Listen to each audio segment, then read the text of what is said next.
Les Instigateurs, podcast numéro 70. Aujourd'hui, on ouvre le mailbag. Woo!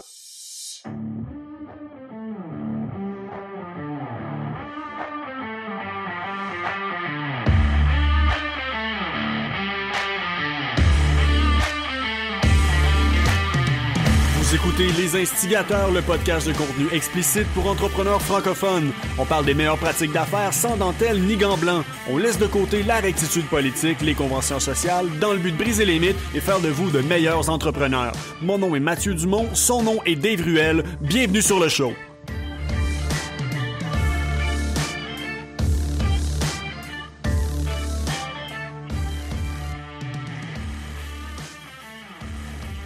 Mathieu Dumont. Comment va le meilleur papa au monde? Ah, j'ai pas la tasse best dad ever aujourd'hui. Elle est dans la vaisselle. Mais oui, c'est ça. Sorry guys, le titre a été claimé. The results, pour quoter Maury Povich, the results are in. I am the father and I'm the best one. Non, c'est très biaisé. C'est un titre local, mais proud to be. By the way, ça m'a haté quand on a runné l'intro, mais podcast de contenu explicite. Me semble qu'on commence à être trop PG. Me semble qu'il y a comme je veux plus de sacrage. Je veux du Mathieu Dumont qui pète des coches. Comme je te dis, je veux dire, c'est pas sur commande, c'est pas un angle, ça sort quand ça sort, ça vient comme ça vient. Je sais, mais faut ramener des sujets chauds.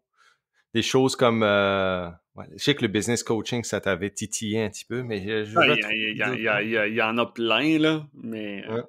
non, inquiète-toi pas, que c'est jamais très loin, c'est tout le temps sur le speed dial. Je suis trigger happy, fait que s'il y a quoi que ce soit que je sens que c'est justifié, je vais être très content de le faire.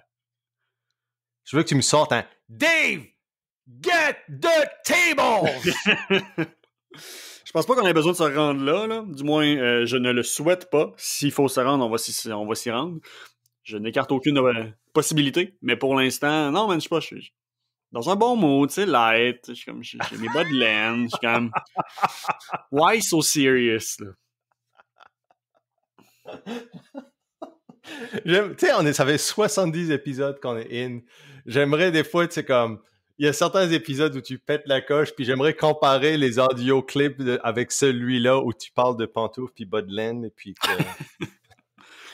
je ne suis qu'un personnage, c'est connu. Père du monde! Mais non, je suis... Personnage et ou juste bipolaire à voir, mais... On est tous bipolaires, man. On est tous... J'en ai chum qui dit, man, on est tous fuckés. Ben, on l'est. On l'est. En tout cas. It is. Je veux jamais parler pour les autres, là. Mais clairement, les gens dans mon entourage qui sont dans le monde des affaires, il y en a clairement plus qui sont way off que des gens bien balancés, là. Ah, je le sais, man. C'est tellement ça. Mais c'est un superpower. C'est un méga superpower. Tous mes chums qui sont comme, je te dirais, comme haut niveau, comme scale-oriented guys, comme, man, c'est une autre breed d'entrepreneurs, là. Puis honnêtement, c'est des personnalités extrêmes, là, tu sais, comme, ça prend un certain type de femme, genre, pour être marié à ces hommes-là. Ça prend, puis vice-versa, les femmes aussi, là. C'est comme, c'est que tu vois vraiment la balance. Les mariages, souvent, sont très indicatifs. C'est que tu vois le type de personnes qui sont... Il y a vraiment un type de personne pour être avec ces types de personnes-là, là, tu sais.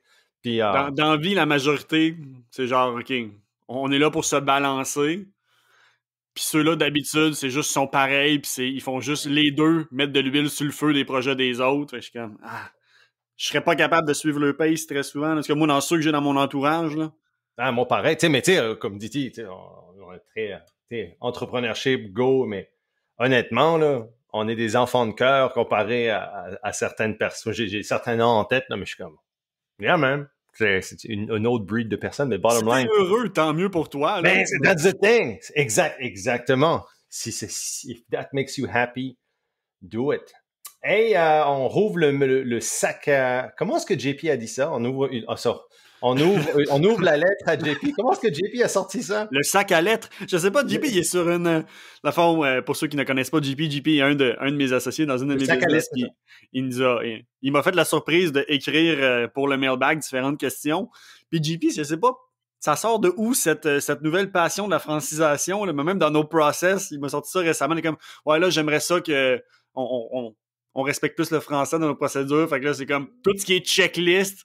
Il a traduit ça pour liste de vérification. Puis je suis comme, hey man, moi, je suis tellement pas là.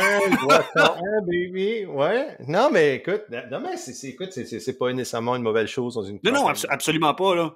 Mais moi, je ne suis zéro conscient de ces éléments-là. Même juste dans moi non plus, man. Vous l'entendez depuis 70 épisodes, le français, c'est clairement pas ma force, là. Ni au parler, ni à l'écrit. Fait que j'en suis juste pas conscient. Non. Minute. Ton français est... ton écrit est bon, man. Non. Je suis bon avec les mots pour créer des images mentales. Mais pour vrai, comme antidote, genre, et sur le burn-out, là, de mon côté.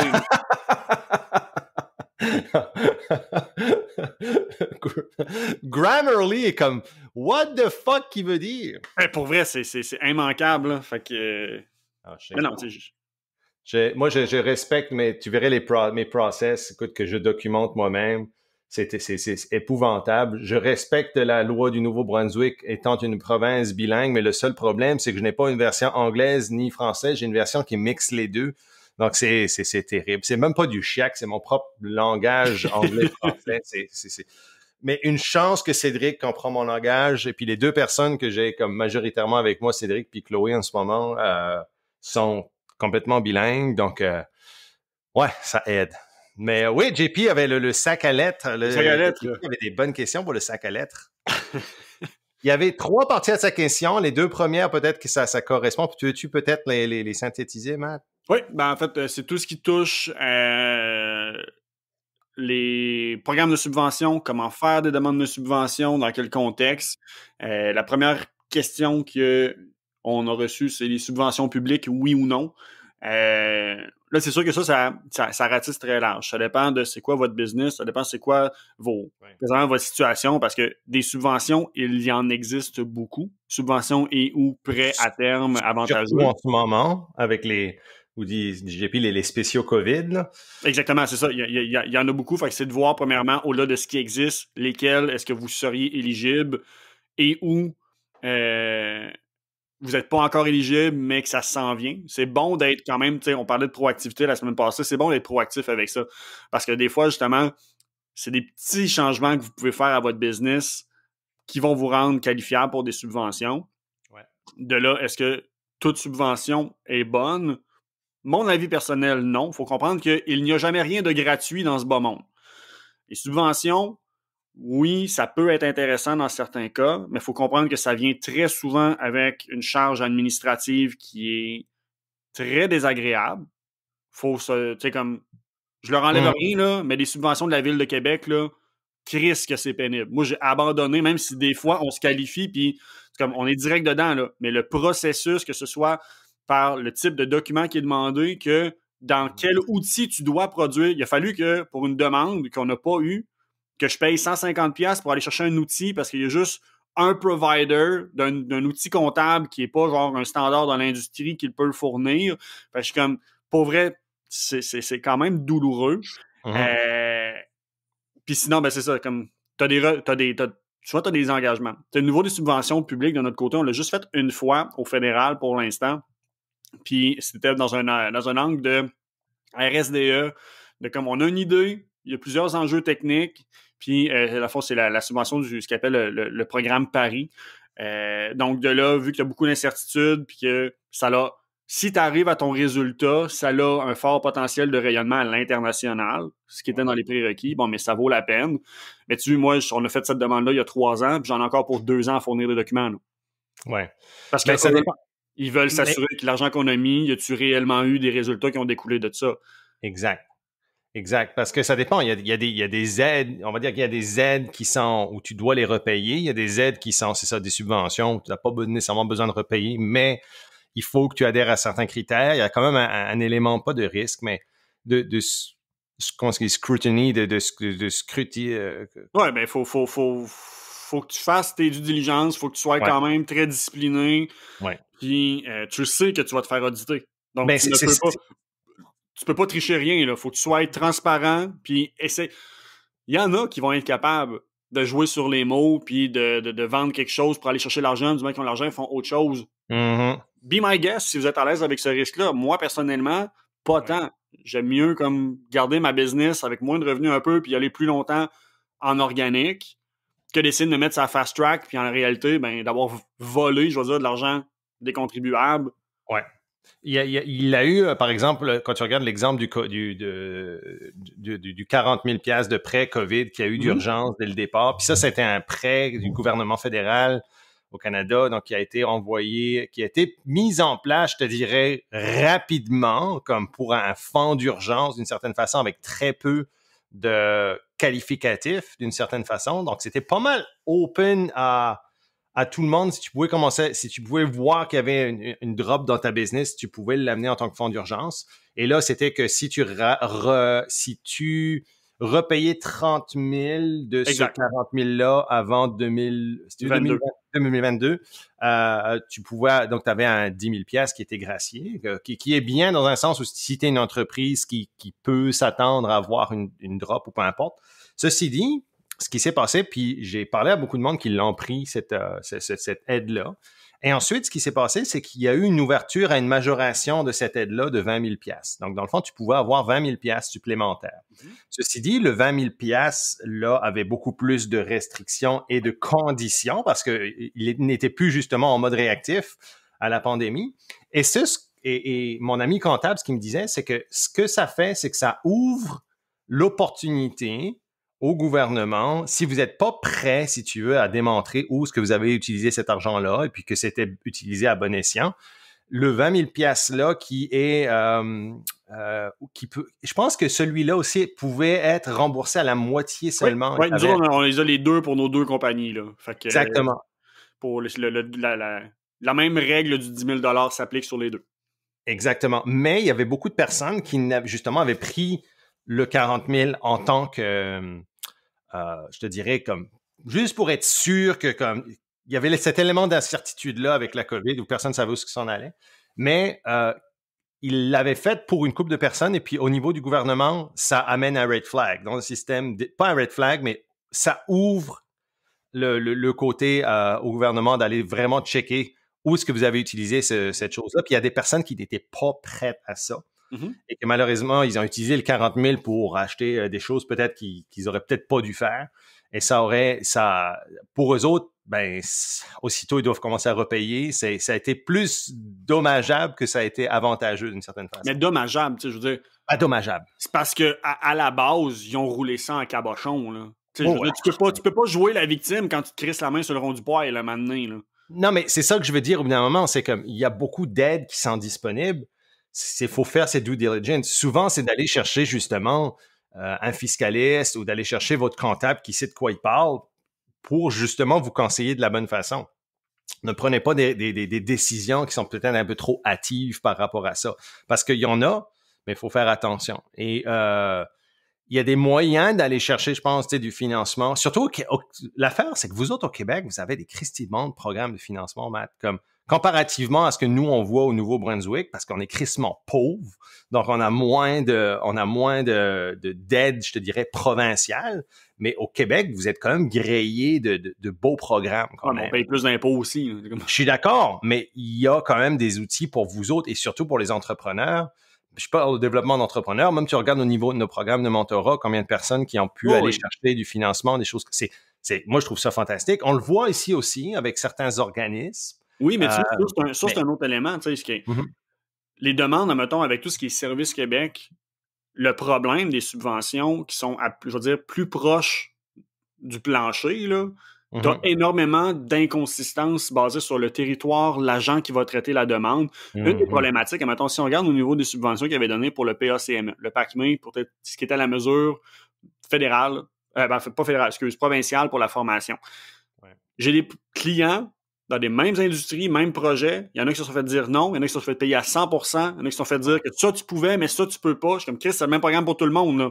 C'est ça. Puis malheureusement, ben, c'est ce qu'on se rend compte que c'est tellement difficile d'avoir l'heure juste que, à moins que tu aies un contact direct avec l'agent, puis que tu sois chummy, tu sais, c'est rendu une game politique, malheureusement. C'est tellement ça. Fait que c'est comme triste parce que ça vient au détriment, tu sais, comme les subventions, c'est un outil fiscal pour une entreprise. That's it.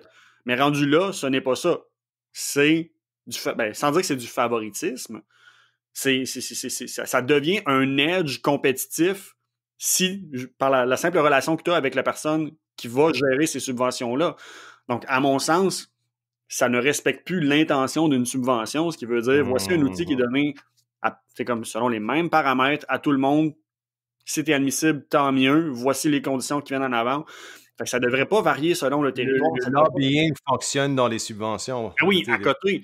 Fait que, quand tu dis que justement, c'est intéressant qu'il y en a au Québec, oui, il y en a, mais il faut que tu fasses partie de la bonne gang. Il faut que tu fasses partie des amis. C'est comme Chris, c'est tannant, là. Ouais, mais il faut montrer aussi que tu es capable. Je pense que quand tu démontres que tu es capable d'amener ce que les gouvernements veulent aussi souvent. Moi, je le vois ici, par exemple, à plus petite échelle, au Nouveau-Brunswick, même en Atlantique, on a ce qu'on appelle, nous, l'APECA, qui est la branche du fédéral qui pour le développement économique en Atlantique. Et eux, ce qu'ils veulent voir vraiment maintenant, c'est qu'ils ont fini de donner des subventions pour donner des subventions. Nous autres, en Atlantique, on a été souvent, c'est l'Atlantique, ils sont spéciaux. On leur, pour la charité, là. Mais, non, mais c'était ça que c'était. Puis nous, puis au Nouveau-Brunswick, on avait un fonds pour le nord, comme pour le nord du Nouveau-Brunswick, qui est moins peuplé, où il y a moins de choses, mais c'était un petit peu comme, je te dirais, une charité d'une certaine façon, où c'était, on a le budget, il faut le... Puis ça donne... Ouais, puis ça donne, dans le fond, comme de l'argent, de l'argent facile à du monde qui savent aller le chercher, mais qui se le mettent dans les poches puis qui créent rien avec, ou des projets de marde qui sont levés parce qu'on doit donner de l'argent puis ça fait juste pas de bon sens. Fait que ça a été un point où, vu que ça a été un petit peu abusé ou mal utilisé, là, ils sont rendus vraiment à être beaucoup plus spécifiques sur le type de subventions qu'ils m'ont donné. Et maintenant, ils regardent vraiment, ils ne font plus de core funding, admettons. On l'a vu, nous, au niveau de la structure sociale qu'on est en train de monter à Eco-Acadie, ici à Shippagan pour la péninsule. Ils ne veulent plus de donner du core funding juste pour se lancer. Ils veulent montrer que tu as une structure viable au long terme. Et là, ils vont pousser certains projets spécifiques dans cette structure-là. Puis, honnêtement, comme pour nous autres, c'était OK, ça aurait été le fun d'avoir comme une subvention pour pouvoir lancer ça. Ça nous aurait enlevé des pain points. Mais ça nous a forcé à être beaucoup plus autosuffisant et de trouver des façons de bootstrapper dès le départ, chose qui n'est pas monnaie courante dans le milieu, je te dirais, de la subvention. Parce que souvent, les subventions vont amener un style de gestion qui est tout autre, là. Oui, mais que tu commences à jouer dans la game des subventions. Tu sais, as des entreprises qui payent une personne temps plein à l'année pour connaître les programmes et être l'expert des subventions. Ouais. C'est une approche. Tu sais, je nommerai pas de nom de business, mais tu as une business à Québec qui roule depuis des années dans le domaine du web, que eux, leur modèle d'affaires, c'est aller chercher du funding. Puis c'est une business qui a fait genre 6 pivots. Puis eux, on va se rendre tout le temps jusqu'à 90% juste pour justifier qu'on va aller chercher un autre passe de cash donné, puis qu'on le burn, puis qu'au final... Mais c'est-tu vraiment un modèle d'affaires? Tu comprends-tu? Tu répands-tu... Exactement, tu ne réponds pas aux besoins. Es-tu vraiment une entreprise? Es-tu vraiment un entrepreneur? Exactement. Fait que de là, tu sais, le produit, il a changé 4 fois d'approche, il n'amène pas nécessairement de valeur. Là, il commence à avoir une niche, mais Chris, ça fait 10 ans que ça existe, là. Ça fait 10 ans qu'ils roulent sur des subventions, puis sur des... ils sont tellement proches, on va leur en redonner, on va faire un autre seed round avec des investisseurs privés. Je suis comme... À un moment donné, genre... Théoriquement, si ton projet amène une vraie valeur, tu n'es pas supposé avoir toujours besoin de ça pour croître. Tu es supposé être capable de faire un bout, puis OK, au pire, ça se peut que tu en aies besoin une deuxième fois, une troisième fois pour stepper up, mais tu ne devrais pas avoir besoin de ça pour grossir. Ouais, mais ça, tu le vois dans le startup, admettons, dans le tech ou peu importe où il y a plusieurs rounds de funding, mais au niveau des subventions, maintenant, je peux te garantir que je sais que si ça arrive encore... Il y a une fin de vie à ça. Il y a une fin de vie à ça. Nous, on le voit ici où il y a des organismes qui fonctionnent comme ça. Malheureusement, ça t'offre pas. Fait que, dans le fond, moi, j'étais content quand du fait qu'il y a eu ce pivot-là au niveau des subventions ici, c'est que ça force justement le bootstrap, ça promouvoit l'esprit entrepreneurial. Puis ce qu'on est en train de monter ici, ben justement, c'est ça qu'on veut promouvoir. Donc, on montre l'exemple. En bootstrap, on est capable d'aller chercher du capital, mais en montrant une structure qui est comme un communautaire. Donc, c'est sûr qu'on a du banking communautaire, mais qui est capable d'être autosuffisante au niveau opérationnel, qu'on est capable maintenant d'aller chercher des subventions pour des structures qui sont intéressantes. Exemple, là, on est en train de monter le premier projet, dans le fond, collaboratif. Si vous avez suivi, si vous voulez écouter de savoir de quoi je parle, allez écouter l'épisode sur l'entrepreneuriat social. On est avec un groupe d'entrepreneurs ici, on est en train de monter une structure sociale collaborative pour ma région ici. Et puis, le premier projet, dans le fond, c'est un projet de warehouse et fulfillment center pour de la PME qui fait du e-com. Donc, il y a très peu d'endroits ici pour du warehousing abordable pour justement du e-commerce. Et puis, même pour nous autres, on warehouse pas dans notre région, tu sais, alors que là, on va être capable de warehouser tous nos produits dans notre région, même les fulfiller une grande partie. Donc, écoute, c'est magnifique. Là, on va être capable de le faire et ça va être quelque chose qui va être abordable et pour toute la communauté. Et la beauté de la chose, c'est qu'on est capable d'amener un profit sur cette structure-là. Ce profit-là est redistribué sur un fonds d'investissement.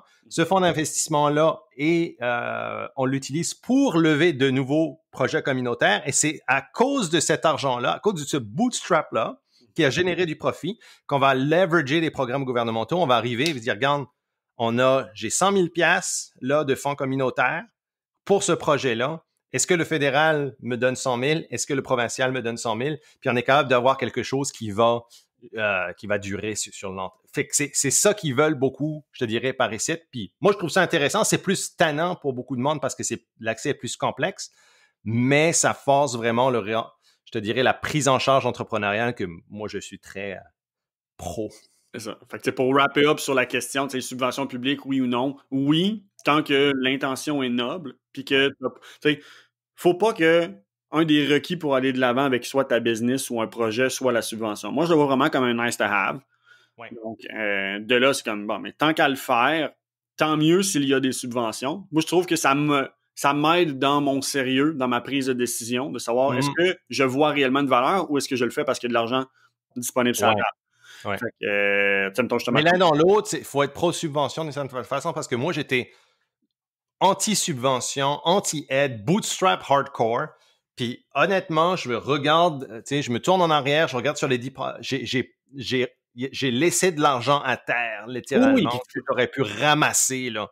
Faut pas que ce soit dogmatique puis de dire que genre c'est une décision d'orgueil de comme moi non, je dis les subventions puis c'est définitif. Comme ça vaut la peine de le considérer. Ouais. Mais faut pas que ça devienne une dépendance, je vais le dire comme ça. Non, mais c'est très utile. Puis moi, je te dis que si je devais l'avoir à refaire, j'aurais mis de l'eau dans mon vin et j'aurais passé un peu plus de temps à regarder ce qui était disponible dans ce temps-là parce que, comme je t'ai dit, j'ai probablement passé à côté de... Puis t'as une notion aussi de je veux dire, faut pas que ça devienne un désavantage compétitif de ne pas aller en chercher.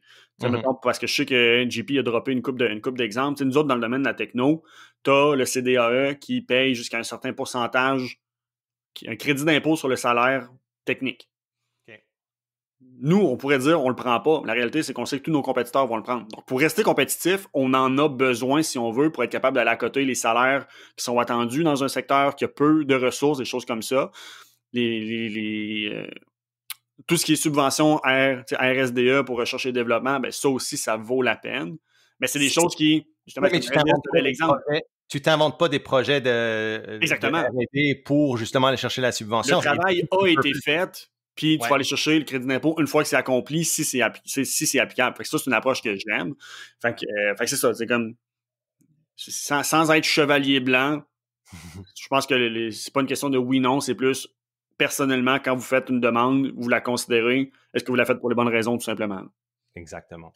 La deuxième partie de la question, donc, dans quel contexte c'est une bonne idée pour un entrepreneur d'emprunter pour croître? Genre, quand ton bootstrap money ne fournit plus la vitesse que tu voudrais, la vitesse que tu voudrais croître, à la vitesse que tu voudrais croître. Comment détecter que ta croissance est ralentie par tes liquidités? Ça, c'est une bonne question. Je vais te laisser y aller first parce que JP, c'est mon associé. Fait que comme je veux pas teinter la réponse sur notre contexte ou quoi que ce soit. Ouais. Fait que, you go c'est first, vraiment et moi, c'est sûr que je connais mon... Puis encore une fois, tu parles à un gars qui est hardcore bootstrap, qui va chercher de toutes les manières à bootstrapper. Donc, quand on parle de bootstrap, c'est dans le fond, c'est de créer de la valeur que tu vas vendre et que tu réinvestis cette revente-là dans la croissance de l'entreprise.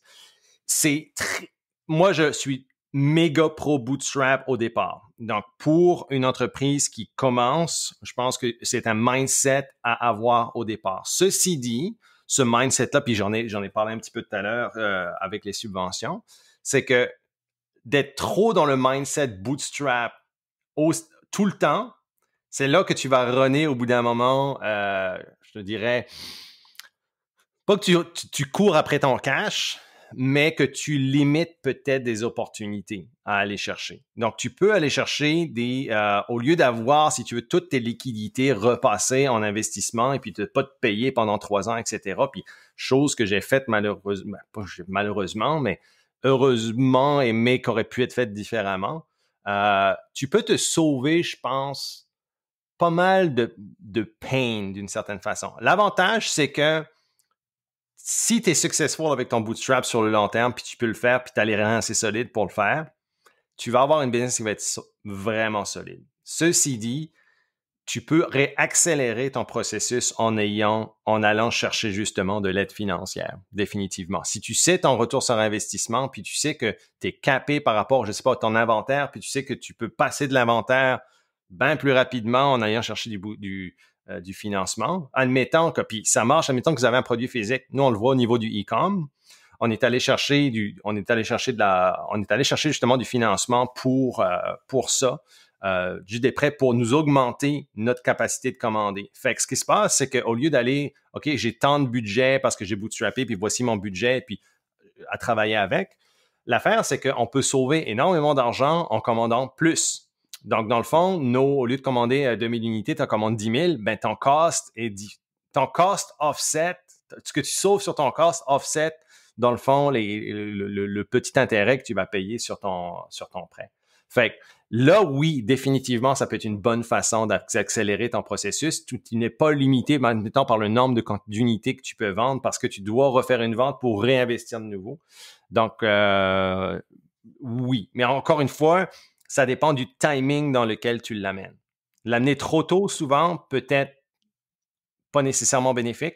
L'amener au bon moment, peut-être un accélérateur. Ben c'est ça, c'est des vases communicants. Là. Comme tu l'as dit, c'est une question de gestion de risque. Dans ton cas, l'exemple est bon parce que c'est du produit, c'est facile de faire 1 plus 1. Si tu sais que tu es capable d'en vendre 10 000, mais que tu as les reins pour en acheter 2 000, le risque est très faible. Parce que tu sais que tu vas être capable tu resteras pas avec un inventaire dormant, donc avec un prêt qui ne se repaye pas. Dans une business de service, c'est plus délicat par contre.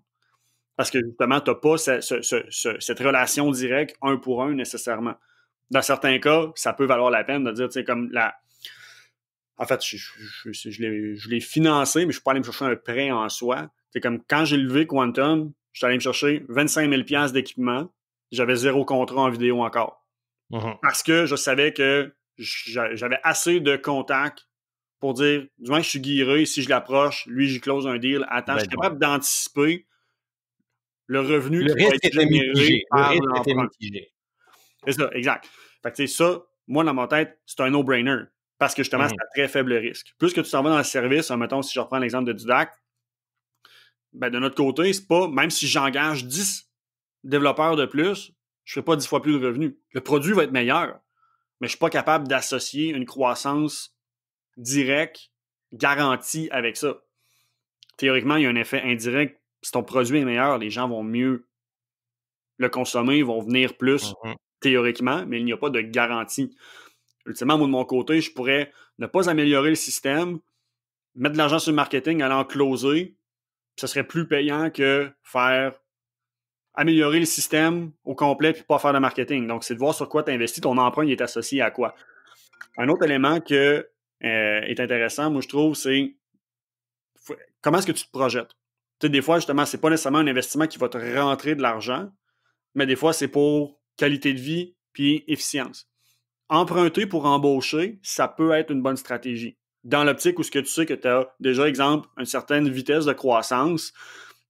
J'ai déjà pris l'exemple dans le passé, mais mettons, calcul très simple. Si tu sais que tu as une croissance mois par mois d'à peu près 5 000 $ sur ta business, ben tu sais que ça va couvrir un salaire. Tu n'es pas obligé d'attendre d'avoir 45 000 pour faire une embauche.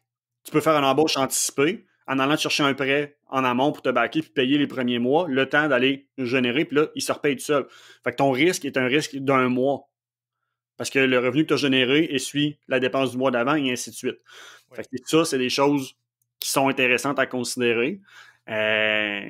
Puis sinon, ben, en même temps, ben, c'est ça. C'est de voir si on dit on va aller chercher un prêt vraiment parce que la raison, c'est que la croissance est ralentie par notre cash flow. Ben, si tu as un problème, quand l'argent est un problème, c'est parce qu'il manque des choses ou parce que tu dépenses mal. Exact. Donc, le premier élément de tout, moi, c'est pas le prêt, c'est faire un diagnostic complet de comment est-ce que tu gères ton cash, parce que très souvent, tu n'as pas besoin d'aller chercher un emprunt. Tu as besoin d'appeler ton fournisseur téléphone pour réduire tes coûts. Tu as besoin d'aller appeler ton assureur pour réduire tes coûts. Tu as besoin de créer une coupe d'automatisation pour arrêter de mettre du temps qui te coûte de quoi avec ton employé. L'optimisation est beaucoup plus intéressante, ou du moins est le premier réflexe. Puis l'emprunt, c'est un dernier recours. Là. Si c'est un manque de cash, si vous êtes solopreneur, admettons une petite entreprise, vous avez de la difficulté avec vous payer ou peu importe, regardez à ces avenues-là avant d'aller chercher un prêt. Parce que ça, justement, c'est comme mettre un petit plaster, un petit band-aid sur le bobo, mais tu fixes pas dans le fond le problème. Et donc, il y a deux cas de figure. Soit tu n'as pas assez de revenus, donc il y a quelque chose qui doit être fait au niveau de tes revenus puis d'améliorer tes revenus, ou de couper certaines dépenses, ou de mettre... Allez écouter l'épisode sur l'efficience financière, mais d'aller vraiment regarder où est-ce que vous pouvez vous améliorer au niveau de vos finances. Mais comme de toute façon, c'est un exercice que vous devriez faire de toute façon, de façon récurrente, et ne pas attendre que vous soyez dans la merde pour justement considérer ces choses-là. Il faut aller regarder où est-ce que l'argent justement est distribué. Et aussi, j'aime ce que tu dis, man. Puis on devrait peut-être faire un épisode là-dessus quelque temps, c'est comment négocier des choses comme ça, mais moi, je suis très pro-négociation avec vos fournisseurs. Négociez vos termes, négociez vos costs comme régulièrement. Peut-être pas au mois ou aux semaines, on s'entend, là, mais tu sais, une fois par année. Vous payez des affaires mensuelles présentement, là, tu fais juste les appeler et dire « Hey, je vais payer je te paye un chèque une fois par année, merci, bonsoir, vous allez sauver 20%. » Exactement. Fait que pour eux autres, tu le fais en win-win. Nous autres, ce qu'on avait fait par exemple, avec nos suppléments Bioptimizer, c'est qu'on avait négocié certaines quantités par année. On dit, on vous garantit un nombre de quantités par année, mais il faut que vous nous garantissiez, un, des termes, et deux, un meilleur cost. Puis, c'est passé. Il y avait eu un win-win. Dans le fond, eux ont fait plus d'argent et nous, on a fait plus d'argent. Donc, généralement, quand tu l'approches comme ça, il n'y a pas de problème. Ça passe bien. Dernière question, parce que j'ai un hard stop dans 10 minutes de mon côté. Comment devenir associé dans une entreprise qui est existante?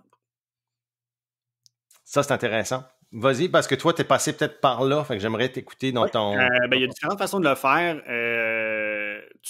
C'est de voir, est-ce que tu achètes le passé ou est-ce que tu achètes le futur? Donc, de là, puis en même temps, je veux dire, c'est de voir c'est quoi que je veux dire, le vendeur recherche aussi, là. Est-ce que toi, tu veux rentrer comme partenaire stratégique ou partenaire financier, tout simplement? Est-ce que tu as ton mot à dire à la table des décisions ou non? C'est toutes des choses qui vont rentrer dans la stratégie que tu peux mettre de l'avant. Moi, je suis un gars qui va miser sur moi-même. C'est rare, à date, je ne l'ai jamais fait, de sortir du cash pour acheter le passé, ça ne m'intéresse pas. Je suis beaucoup plus, OK, si je pense que j'ai une valeur ajoutée, c'est sur la croissance. J'aime mieux dire, on va faire un gel de la valeur de la business. Et de là, si on vend, ben, en même temps qu'on dit, gars, ta business, à date d'aujourd'hui, ça vaut 400 000. Si dans 3 ans, on vend 1 million, le premier 400 000 s'en va dans tes poches, puis le reste, on le split. Ouais. Fait que moi, comme ça, ben, j'ai pas de gros cash down à sortir. Puis comme ça, ben, comme je le dis, moi, je trouve que c'est très personnel. Moi, ça me motive plus, ça me met plus le couteau dans les dents parce que je vois mon payoff plus associé à mon effort et à mon apport. Dans certains cas, ça peut être comme pas nécessairement la meilleure stratégie. Exemple, si vous achetez une business de produits qui vient avec un inventaire dans le commerce, la réalité, c'est que la valorisation d'une business de commerce Même si c'est une bonne année, ça fluctue énormément à cause des marges de profit sur tes fournisseurs, sur ton transport, sur bien des affaires. Fait que même si tu achètes à 400 000 puis que ta business a grossi, l'année prochaine, ça se peut que ton investissement vale moins que ton investissement initial à cause de la situation financière de la business. Fait que même si tu as fait ton travail, ben, tu as perdu de l'argent. Fait que c'est comme je dis, ça c'est plus, mettons, commerce de détail, mais c'est délicat. De là, ça dépend du contexte de la business aussi. Je pense qu'il faut faire attention. Puis moi, j'aime beaucoup ton approche, puis c'est l'approche que j'ai toujours valorisée pareil, c'est que je vais gonna bet on me. Si je m'applique, ce sera pas juste un silent partnership, ça va être vraiment comme m'appliquer au niveau de mon temps et surtout de la valeur qui peut être créée par rapport à ça. Donc, encore une fois, on revient à la bootstrap mentality, là, mais moi, c'est le même que j'opère, I guess. Mais par exemple, ce qu'on avait fait, nous, quand j'avais racheté, admettons, à BuyUp, c'était la compagnie n'était pas en bonne position de croissance. Fait que techniquement, j'achetais pennies on the dollar. Là. Mais ensuite, il y a des conditions que tu peux faire. Si tu as du leverage, par exemple, moi, mon leverage était que j'étais la personne dont ils avaient besoin. Mais il y avait un petit côté, on a besoin d'un boost de cash flow. Fait que tu arrives là, tu peux investir du cash, mais moi, ça a été très clair dès le départ. L'argent doit être, oui, ma part, j'achète officiellement des parts, mais l'argent qui est investi, de un, doit être utilisé à ça. Donc, de un, moi, c'était rebranding, nouvel inventaire. Mm-hmm. Rebranding, nouvel inventaire est premier round, je te dirais, de marketing. Et de deux, c'était aussi dans l'operating agreement et dans le contrat de l'argent qui est là doit être, au temps de la vente, remis. Donc, j'avais une garantie. Si tu l'as fronté. Exactement, c'est fronté, puis l'argent était back, en plus de la valeur de rachat si de clause, si tu veux, de la clause de vente de rachat des parts. Donc, ça, c'est intéressant parce que tu as du leverage. Généralement, quand tu achètes dans ce contexte-là, où tu achètes un distressed asset d'une certaine façon, tu as quand même beaucoup de leverage. Si tu es la bonne personne pour la remettre sur les rails, comme leverage that, là, plus que ton argent. Là. Exact. Puis, tu sais, là, c'est à voir. C'est sûr que c'est une business qui a beaucoup d'historique, beaucoup de passé. Plus que la business est vieille, plus que ça vaut la peine d'acheter le passé. Oui. Parce que justement, tu sais, théoriquement, ça vaut plus. Sur le long terme, une histoire de 5% peut faire une très grosse différence. Donc, des fois, ça vaut la peine d'acheter des parts dans une business en position de faiblesse et d'acheter le passé parce que tu l'achètes à rabais, sachant que la valeur à pourcentage égal, dans 5 ans, 10 ans, va avoir des dizaines de milliers de dollars de plus. Et ben c'est ça, t'achètes. C'est comme tu as des stocks, t'achètes pas ton stock quand il est haut, tu l'achètes quand il crash. Mm-hmm. Et puis, donc c'est un petit peu la même chose. Si la compagnie a vraiment besoin de ça en ce moment, l'asset est à son plus bas, là, tu peux l'acheter. Puis oui, ne pas négliger, c'est vrai, le côté intangible de la réputation du produit. Par exemple, à Buy Optimizer, moi, ce que c'était la formulation qui était le gros comme le produit était fucking excellent. Et encore, c'est le même produit depuis 10 ans, là, 15 ans. C'était tellement bon que ça valait la peine d'investir juste pour ça parce que tu sais que dans les bonnes conditions avec du bon rebranding puis un marketing updaté, boum, tu sais que ça va augmenter. Là, fait que ta part que tu as acheté pour une pièce, ben, elle va probablement valoir 3, 4, 5 juste avec des petits changements. Là. Exact. Puis sinon, ben, à considérer, est-ce que c'est la première fois qu'il y a justement soit un gel d'action, peu importe. Parce que quand on parle d'historique, oui, tu as l'année, mais aussi si tu as une opportunité puis tu te rends compte qu'avant d'être payé, il y a eu déjà 3-4 gels. Il y a du monde en crise qui passe à la caisse avant toi. Là. Mm-hmm. Ça augmente le taux de risque. Si tu es dans une opportunité d'une business que c'est la première fois qu'il ouvre la convention d'actionnaire, deuxième fois puis qu'il n'y a pas trop d'historique, là, c'est intéressant. Mais plus haut que ça, moi, je m'intéresserais vraiment à, OK, c'est quoi la valeur globale qui se fait trimer avant que ça se rende à mon niveau? Parce que ça peut changer la game. Tu peux dire que oui, je suis actionnaire à 60% d'une compagnie, oui, mais s'il y a des commitments qui représentent un 3/4 de sa valeur en date d'aujourd'hui, ben c'est beaucoup moins intéressant. Là. Fait que ça, c'est à faire attention. Puis juste pour wrapper up sur la notion, parce que j'en ai fait un petit peu tantôt en mention, tu as des personnes qui s'en crissent de prendre des décisions. Puis c'est juste des investisseurs financiers. C'est de voir c'est quoi les besoins. T'sais, moi, je l'ai vécu aussi du côté du vendeur. Quand j'ai vendu, j'aurais pu juste vendre parce que oui, j'avais besoin, mettons, de cash flow pour racheter d'autres équipements. J'étais dans une position de comme, soit que je vends la compagnie ou soit que je remets un 20-25 000 en équipement. j'aurais pu aller chercher un investisseur purement financier pour fast-tracker ces achats-là. Mais en même temps, j'étais comme, bon, avec le commitment, après ça, il faut que j'ai rentabilise. Comme, non, ça m'amène dans une vision trop lointaine avec cette business-là versus mon niveau d'intérêt. Fait que c'est là que moi, j'ai su, est-ce que je cherche un investisseur financier ou quelqu'un de stratégique? Mais l'investisseur financier peut seulement, à mon avis, l'investisseur purement financier dans une petite compagnie, c'est à reconsidérer parce que tu peux avoir beaucoup de cet argent-là, comme on l'appelle, sous forme de subvention, même sous forme de prêt. Donc, et ça, c'est un problème souvent que tu vas avoir des petites entreprises qui vont te donner de l'équité inutilement, alors qu'ils auraient pu aller chercher quelque chose de un simple prêt ou une subvention. Oui, quand tu as une plus grosse business, tu sais, tu regardes Shark Tank, par exemple, ce que t'achètes pas les shares, t'achètes vraiment le réseau de distribution, les contacts. Il y a beaucoup d'intangibles qui viennent juste avec le shareholder, tu sais, fait qu'il faut faire attention. Ça vaut la peine. Puis souvent, un investisseur privé financier amène une pression qui est un petit peu plus, je veux pas dire toxique, mais c'est du monde qui sont proches de leur scène. Fait que à chaque mois, là, même si ça te tente pas, là, tu vas avoir une lecture de P&L. La décision est financière, elle n'est pas émotionnelle, il n'y a pas d'investissement émotionnel dans la compagnie, tu sais, faire attention. Puis même s'il n'est pas en position de prendre des décisions, il va te challenger sur celle que tu as prise par contre, parce que lui, il vaut que c'est son argent qui part. Exactement. J'aime ça. Excellente question de JP. 3 parties, ça nous a tenu, mais c'était un bon topic. Et puis, je suis content que tu l'as posé, JP Doyle, parce que c'est peut-être pas un topic qu'on aurait naturellement peut-être abordé, je sais pas. Mais j'adore ça. Donc, épisode sac à lettres. Envoyez-nous, notre sac à lettres est ouvert. Envoyez-nous des petites lettres dans notre sac à lettres. Vous avez des questions, c'est vraiment le fun. On en a quelques-unes encore sur le back burner. Là. Il y a eu des excellentes questions qui nous ont été envoyées.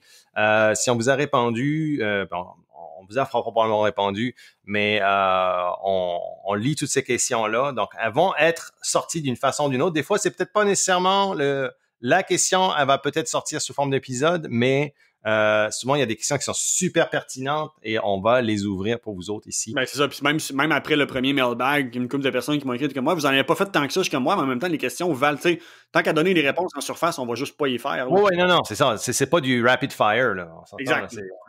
J'aime mieux donner plus de viande, moins de questions, mais qu'au moins la personne reparte avec de quoi de tangible.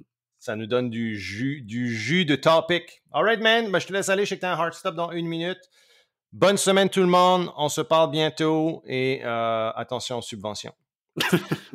Salutos. No. Goodbye. Vous venez d'écouter le podcast des Instigateurs. Ça vous intéresse d'en entendre plus? Alors n'hésitez pas à vous abonner à notre chaîne, cliquez sur le 5 étoiles et surtout, nous laisser connaître les sujets que vous aimeriez qu'on aborde dans les prochains épisodes. Pour le faire, simplement qu'à nous envoyer un courriel à podcast@instigateur.com ou visiter notre site web instigateur avec un s.com.